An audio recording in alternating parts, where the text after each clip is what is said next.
సాటిస్ఫాక్టరీలా జరుగుతూ ఉన్నది. అంటే పొన్నం ఇంకా ప్రభాకర్ మనిషి గారు ఎప్పుడు సాటిస్ఫాక్షన్ నాకు ఇది చాలు అనేటివి రెండే ఎంత వస్తువులు. చేసినా ఉండదు. అన్నం తినేదున్నో నీళ్లు తాగడానికి అంతే చాలు తప్పితే అంటారు. మిగిలినది ఏది ఏది సాటిస్ఫై బంగా కాదు.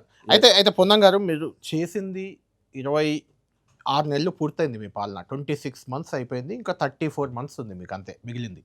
అయితే 26 మంత్స్‌లో మీరు చేసింది గోరంతా. 34 మంత్స్‌లో చేయాల్సింది ఇంకా కొండంతా. మీరు ఇచ్చిన మేనిఫెస్టో మీదనే అడుగుతాను నేను. వేరే కాదు. అవునా కాదా అది? ఎందుకంటే ఇప్పుడు నేను మహిళలకు ఉచిత బస్సు ఇచ్చారు. పురుషుల టికెట్లు పెంచారని విమర్శ మీద. ఒక్క రూపాయి అదొక పెంచలేదు. ఇష్యూ. తప్పు. ఎందుకు టికెట్లు అక్కడక్కడ ఏం పెంచారు కదా కొన్ని. పెంచలేదు. ఓన్లీ టూల్ ట్యాక్స్ ఎక్కడైతే పెరిగిందో హ్మ్. ఆ టూల్ ట్యాక్స్ను దానికి సంబంధించినటువంటి అడాప్షన్ అందులో ఇంక్లూడ్ చేశారు తప్ప నేను వచ్చిన తర్వాత హ్మ్. ఆర్టీసీకి సంబంధించి ఛార్జ్ ఒక్క రూపాయి ఎక్కడ పెంచలేదు హ్మ్. On record. ఓకే. దానికి సంబంధించిన ఆ ఇంపాక్ట్ సపోజ్ డీజిల్ పెరిగితే ఎప్పుడో పెంచిందో దాని అనేటువంటి impact. పరిస్థితి తప్ప హ్మ్.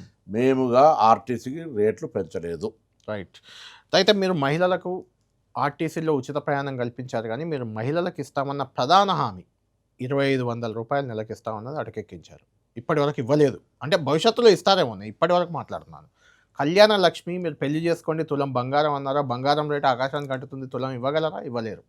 బాలికలకు స్కూటీలు, ఎలక్ట్రిక్ స్కూటీలు అని చెప్పారు. ప్రతి విద్యా సంస్థలకు వెళ్ళే బాలికలకు అవి ఇవ్వలేకపోయారు. అంటే అవి ఇవ్వలేకపోవడం అనే దాన్ని తప్పుపట్టాల్సిన పని లేదు. ఎందుకంటే ఆర్థిక పరిస్థితి ఖచ్చితంగా ఇంటి ఆర్థిక పరిస్థితి అయినా రాష్ట్రంలో అయినా అదే రకంగా మనం చూసుకొనే ముందుకెళ్ళాలి. కానీ మీరు అలాంటి అలవిగాని హామీలు ఇచ్చి అధికారంలోకి వచ్చారు తప్ప కాంగ్రెస్ పార్టీ ఆ నమ్మించి మోసం చేసింది అనే విమర్శకు ఏం చెప్తారు? అట్లా అనేటువంటి వాళ్ళు 10 సంవత్సరాలు అధికారంలో ఉన్నటువంటి వాళ్ళు వాళ్ళ అధికారంలో ఉన్నప్పుడు ఇచ్చిన హామీలు అమలు చేసినటువంటివి ఒక్కసారి మీ టీవీలోనే చర్చకు తీసుకుందాం.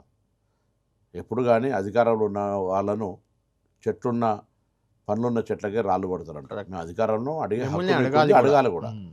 కానీ నేను ఇంతకుముందే మొదట మీరు అడుగుతున్నప్పుడే నేను చెప్పిన చేయాల్సినవి ఉన్నాయి, చేయాల్సిన బాధ్యత మాదే.